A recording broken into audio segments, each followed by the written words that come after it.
বেশ কয়েকদিন ধরেই তীব্র গরমে নাজেহাল হয়েছিল দক্ষিণ চব্বিশ পরগনাবাসী।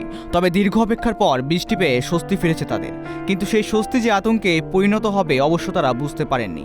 সাগরদ্বীপের মুড়িগঙ্গা ২ নম্বর গ্রাম পঞ্চায়েতের চক ফুলডুবি গ্রামে হুগলি নদীর ৯০০ মিটার বেহাল বাঁধের মধ্যে ৪০০ মিটার বাঁধের ধস নামে, আর এই নদী বাঁধের ধসের কারণে আতঙ্কিত হয়ে পড়ে এলাকার মানুষজন। এই রাত্রের মধ্যে কিছু না ব্যবস্থা করলে এই রাত্রের মধ্যেই জল ঢুকে যেতে পারে। আপনারা যে কোনো ব্যবস্থা করুন, না হলে প্রশাসনের বা এই আমাদের মানে যে অঞ্চল প্রধান আছে সে সাহেব অঞ্চল মানে প্রধান সাহেব এসছে, তাদেরকে বলছি, এবং আরও অনেক নেতৃত্ব এসছেন, তাদেরও অনেকে আমরা বলছি অনুরোধ করে যে রাত্রের মধ্যে জল ঢুকে যেতে পারে, আগামীকাল থেকে কাজ শুরু হোক, এইটাই হচ্ছে আমাদের কাছে মানে আবেদন। এই দুদিনের মধ্যে তো ধস নিয়ে নেমে গেছে। আমরা এই যে নদী বাঁধে কি করব, নদীর পাড়ে আমাদের বাড়ি, আমরা কিভাবে থাকবো? এই দুদিনের মধ্যে তো এরকম ভাঙিয়ে চলে গেছে। তোমরা না কিছু করলে আমরা কি করবো? আমার নদীর ধারে এই বাচ্চা কাচ্চা নিয়ে পোরছাগর নিয়ে আমরা থাকবো কি করে? তোমরা আসবে, দেখবে, চলে যাবে, তো আমরা কি করব?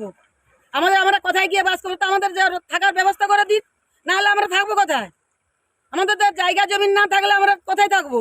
আমাদের নদীর পাড়ে থাকতে হয়। তাহলে এইভাবে প্রত্যেক বছর যদি এইভাবে ভাঙে, আমরা হাঁড়ি কড়া নিয়ে প্রত্যেক বছর কি আমরা এরকম ছুটবো? নদী ভাঙনাই এই যে ধস যা নিয়েছে, কাল পশ্চিম মধ্যে আবার ভেঙে ঢুকে যাবে। আমরা এই বাচ্চা কাচ্চা গরুছাগল সবাই থাকবো কোথায়? এই বান্ধা এই বন্দোবস্ত না করলে কিন্তু থাকা যাবে না। কিন্তু আবার সামনে কটাল এ করছে, এই তো কালের জল আজের জল মানে একবার নেই, সে ধুড়ির স্বাদ হয়ে চলেছি তক্কাবাড়ি। তা আমরা কি করব?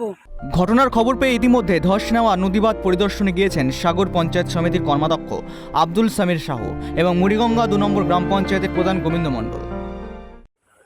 এই নদী ধারে যাদের বাড়ি রয়েছে তারা হঠাৎ করে খবর দিলেন যে দুদিন ঠিক অমাবস্যা কোটালের আগে দুদিন যে ঝোড়ো হাওয়া বইছিল তাতে এই নদী বাঁধে হঠাৎ করে ধস। প্রত্যেক বছর কিন্তু এভাবে ধস নেয়। আমাদের মন্ত্রী মহোদয় তিনি এবং ইরিগেশন ডিপার্টমেন্টের মাধ্যমে নদী বাঁধ কিন্তু সারানো হয়, কিন্তু বছর দুর্যোগের আগে মে মাস জুন মাস তো মূলত দুর্যোগের মাস, সেই দুর্যোগের আগে এই অমাবস্যার কোটালে হঠাৎ করে ধস নেমেছে। তাই মন্ত্রী মহোদয়কে আমরা জানিয়েছি, আমাদের সাগর প্রশাসন বিডিও সাহেবকেও আমরা জানিয়েছি। আশা করছি দ্রুততার সঙ্গে এই নদী বাঁধে মেরামত কাজ শুরু হবে। সাগরদ্বীপে বাস চিন্তা 12 মাস, আমাদের চিন্তা একটাই, নদী বাঁধ মেরামতি হয়। নদীর যে কোরাল শোতে স্বাভাবিক কারণে পাড় ভাঙে, আবার পাড় রিপেয়ারিং হয়। এই জায়গাটাও গতবারে ভেঙে গেছিল। আমাদের মন্ত্রী মহোদয়ের তৎপরতায় দ্রুততার সহিত এজেন্সি কাজ করে আমরা টেক আপ দিতে পেরেছি।